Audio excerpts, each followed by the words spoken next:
नमस्कार, आप देख रहे हैं न्यूज़ बाय स्कोप। मैं विवेक रंजन। बता दें कि बिहार में इस साल विधानसभा का चुनाव है। चुनाव से पहले तमाम राजनीतिक दल पूरी तरीके से तैयारियां में जुटी हुई है। इसी क्रम में कल राहुल गांधी जो है बिहार आए हुए थे और बिहार में महागठबंधन के तमाम नेताओं को यह संदेश भी दिया। इसके साथ ही साथ अपने नेताओं को भी संदेश दिया कि हर हाल में जो 23 सीट है, उस 23 सीटों पर कोई कंप्रोमाइज़ नहीं होगा, क्योंकि अगर 2020 के विधानसभा का चुनाव का परिणाम देखा जाए तो उस समय कांग्रेस को 70 सीट मिली थी। अब मात्र 19 सीट पर ही वो अपना जीत हासिल की थी। ऐसे में इस साल कितनी सीटों मिलने वाली इस साल विधानसभा चुनाव में, इन तमाम बिंदुओं पर हम चर्चा करेंगे। हमारे साथ हमारे संपादक एस के राजीव सर हैं। इस साल विधानसभा चुनाव है। चुनाव से पहले राहुल गांधी लगातार बिहार दौरे पर आ रहे हैं। कल भी वो वोटर लिस्ट सर्वे को लेकर वो पटना में रोड शो किए और रैली किए। देखिए विवेक, दरअसल में राहुल गांधी पटना के दौरे पर आए हुए थे कल, लेकिन जो महत्वपूर्ण बात है कि अपने नेताओं के साथ आप देखे होंगे कि राजेश राम जी उनके साथ लगातार मौजूद थे और राहुल गांधी ने अपने सबसे विश्वस्त जो कृष्णा अल्लावारू साहब हैं उनको बिहार का प्रभारी इसलिए बनाया है क्योंकि उनको पता है राहुल गांधी को कि इस बार किसी भी कीमत पे बिहार को फतह करना है। लेकिन जो जानकारी मिल रही है, हमारे जो सोर्सेज हैं उनके माध्यम से जो जानकारी मिल रही है कि राहुल गांधी ने कहा है कि भाई इस बार 19 हमारे विधायक हैं, जिसमें कि 2 विधायक जो हैं वो आपको बीजेपी में जाकर के मिल गए थे। इसके बावजूद 23 सीट पर कम से कम काम करना है और 23 सीट जीतना है। हालांकि टारगेट 70 का है, क्योंकि पिछली बार 70 सीटों पर कांग्रेस जो है वो अपने प्रत्याशी को आरजेडी के साथ मिल करके विधिवत चुनाव में लड़वाया था और जिसमें कि 19 जो है वो सीट कांग्रेस को मिली थी। लेकिन इस बार राहुल गांधी चाह रहे हैं कि भाई 70 सीट तो कम से कम हम लड़ेंगे ही, लेकिन उसमें 23 सीट जो है वो किसी भी कीमत पर चाहिए। अब ये 23 सीटें कौन सी हैं?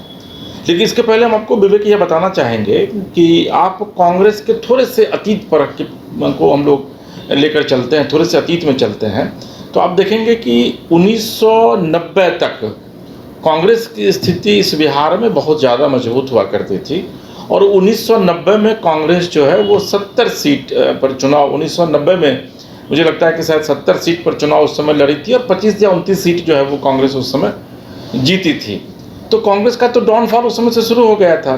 फिर बाद में किस तरीके से धीरे धीरे तो कांग्रेस की स्थिति यह हो गई कि आप उसका अंदाज़ा नहीं लगा सकते। और जो मैं बता रहा था कि देखिए, जो सबसे महत्वपूर्ण बात है वो यह है कि 1990 में 71 सीट पर कांग्रेस चुनाव लड़ी थी। फिर 2000 में 23 सीट पर चुनाव लड़ी, 2005 में 9 सीट घट के आ गया, 2015 में 27 सीट आ गया और 1995 में फिर 29 सीट, फिर 2005 में 10, 2010 में 4 और 2020 में 19।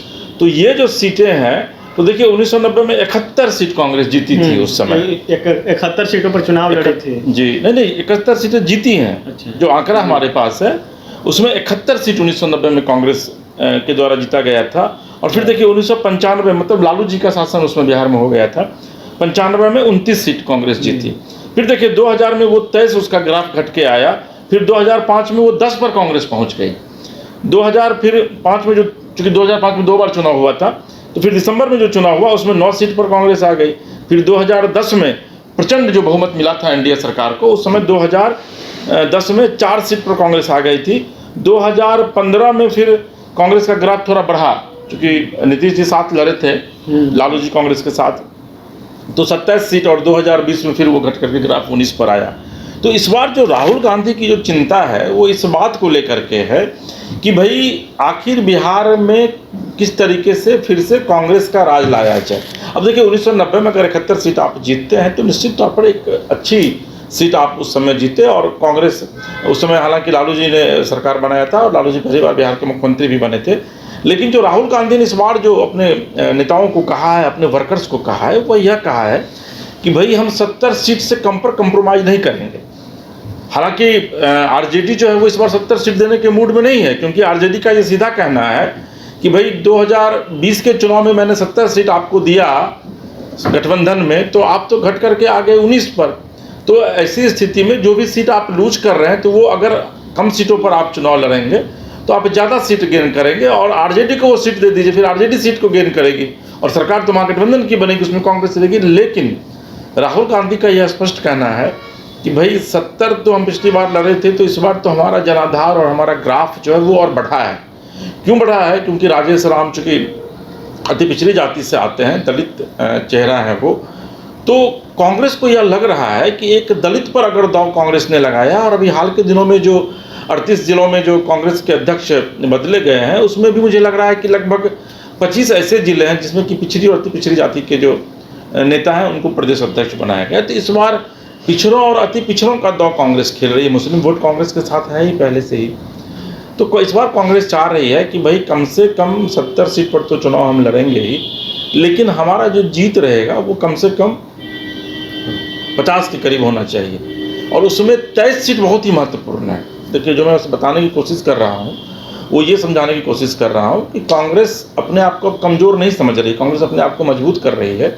और कांग्रेस का ये सीधा कहना है राहुल गांधी का कि हम तो 70 सीट से कम पर कंप्रोमाइज़ करेंगे नहीं आरजेडी के साथ, और 70 में से हम कम से कम, हालांकि 70 ही जीतेंगे, लेकिन अगर 70 नहीं भी जीते हैं तो 50 पर कम से कम हम जीतेंगे, और उस 50 में से 23 सीट तो 100% कन्फर्म होनी चाहिए, और उस 23 सीट पर ज़्यादा से ज़्यादा काम करने की ज़रूरत है, जो कि उन्होंने अपने कार्यकर्ताओं को निर्देश दिया है। 23 सीट जो है, 23 सीट में से कौन कौन सीट लग सकता है? क्योंकि मगध का क्षेत्र देखा जाए, मगध के क्षेत्र में कांग्रेस मजबूत थी एक समय में, 1995 1990 के समय में कांग्रेस मजबूत थी, लेकिन आज उस सीट पर जो है जेडीयू के नेताओं का कब्जा है। हरनौत विधानसभा जो जहाँ से मुख्यमंत्री जी खुद चुनाव लड़े थे, वहाँ पे कांग्रेस का गढ़ रहा है, और अभी वहाँ से जो है जेडीयू के कब्जे हैं। देखिए, तो जरूर अपनी पुराने जो है समीकरण को कांग्रेस दोहराने में लगेगी। देखिए, सीमांचल मिथिलांचल का जो इलाका है, सीमांचल और मिथिलांचल के इलाके में कांग्रेस बहुत मजबूत हुआ करती थी। मुझे याद है कि सहरसा में रमेश झा चुनाव अक्सर जीता करते थे, मंत्री भी थे बिहार सरकार में, और उस इलाके में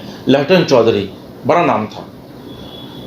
पूर्णिया में अगर आप बात कर लीजिए तो अभी जो उदय सिंह और पप्पू सिंह हैं, जो कि अभी जनसुराज को उन्होंने ज्वाइन किया है, उनकी मां माधुरी सिंह कांग्रेस से निरंतर जीतती रहती थी वो।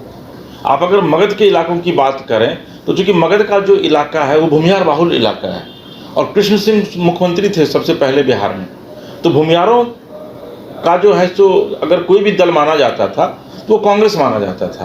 तो इसीलिए मगध के इलाके में कांग्रेस जो है वो बहुत ज़्यादा सीट गेन करती थी हमेशा। तो मगध और मिथिलांचल के इलाके को फिर से राहुल गांधी चाह रहे हैं कि हम वापस लौटें और उसको मजबूती प्रदान करें, और यही वजह है कि इस बार राहुल गांधी ज़्यादा से ज़्यादा सीटें इन दोनों इलाकों में गेन करने की तलाश में है, और इसलिए उन्होंने कार्यकर्ता और नेताओं को विधिवत टास्क भी दिया है। और इसमें से 23 ऐसी सीटें हैं जिसको कि राहुल गांधी हर हाल में जीतना चाहते हैं। यानी कि आप एक तरीके से कह सकते हैं कि 2025 में 243 सीट में से 23 सीट कांग्रेस जो है वो जीतने का लक्ष्य लेकर चल रही है। हालांकि कांग्रेस का लक्ष्य कम से कम 70 सीट लेने का है और कम से कम 50 सीट जीतने का है, लेकिन उस 50 में भी अगर सबसे ज़्यादा किसी सीट पर राहुल गांधी फोकस कर रहे हैं तो वो बिहार की 23 विधानसभा की सीटें हैं। चाहिए इसमें से मगध का क्षेत्र में से औरंगाबाद का जिक्र किया जाए, औरंगाबाद में जहाँ से अभी राजेश राम जो है प्रदेश अध्यक्ष जो बने हुए कुटुंबा विधानसभा से आते हैं, वो भी एक गढ़ रहा वहाँ पे। वहाँ तो जरूर है कि मजबूती फिर से ये दूसरे टर्म में वहाँ से विधायक है, तो उनका भी तो लगन होगा कि वहाँ से फिर से हम विधायक बने। और एक तरफ औरंगाबाद टाउन का देखा जाए, गो विधानसभा है, और वहाँ भी कांग्रेस का है अभी वर्तमान में नहीं है। देखिए, जहानाबाद से अगर आप शुरू करेंगे, वही आप कह रहे थे नालंदा, तो आप नालंदा के पार्ट को हटाइए, अभी हम लोग मगध की बात कर रहे हैं। तो अगर आप जहानाबाद से शुरू करते हैं तो जहानाबाद से आप चले जाइए फिर गया, अरवल, फिर औरंगाबाद, फिर उसके बाद उस तरफ रोहतास है, तो तमाम जो है वो मगध के इलाके में आता है। और अभी आप देख लीजिए कि इस चुनाव में, लोकसभा चुनाव में, अगर सबसे ज़्यादा एनडीए को नुकसान कहीं उठाना पड़ा है तो मगध के क्षेत्र में उठाना पड़ा है। आप देख लीजिए कि वाम दल दो लोकसभा में चुनाव में 3 सीट उनको मिला, और 2 सीट पर वाम दल के जो कैंडिडेट थे वो जीत गए थे, वो सांसद बन गए। तो ये इस इलाके को कांग्रेस एक बार फिर से गेन करना चाहती है, और यही वजह है। हालांकि देखिए, चूँकि वामदल जिन इलाकों में चुनाव वामदल के द्वारा जीता गया है, उस इलाके में वामदल ज़्यादा से ज़्यादा उम्मीदवारी की मांग करेंगे। जिस इलाके में आरजेडी के कैंडिडेट जीते हैं उस इलाके में ज़्यादा से ज़्यादा आरजेडी मांग करेगी।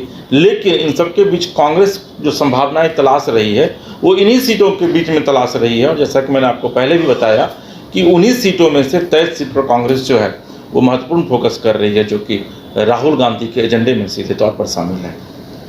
चलिए, तो और हम आपको अपडेट कराते रहेंगे। फिलहाल अभी जो है, जो सीट जो को लेकर जो चर्चा हुई है कि 23 सीट जो है हर हाल में जीतना है, जिसमें बिहार विधानसभा 2020 का अगर जिक्र किया जाए तो उस समय कांग्रेस जो 70 सीट पर चुनाव लड़ी थी, लेकिन 19 सीट जीत पाई थी। और 2 विधायक हैं जो जब सरकार अदला बदली हो रहा था उस समय जो 2 विधायक जो सत्ता पक्ष के खेमे में चल गए। लेकिन इस बार जो है दिया गया है, तब तमाम जो नेताओं का निर्देश दिया गया कि हर हाल में जो है 23 सीट कम से कम तो जीतना है। लेकिन देखना होगा कि कांग्रेस किस प्रकार रणनीति बनाती है।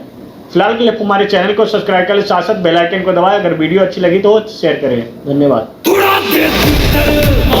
मालिक पैदा नहीं हुए तो क्या बन तो सकते हैं। मालिक वो होता है जो चाहे कुछ भी हो जाए हर सिचुएशन में अपनों को सेफ रखता है। वैसे ही बाल मुकुंद टीएमटी आपके घर को हमेशा सेफ और भूकंप से सिक्योर रखेगा।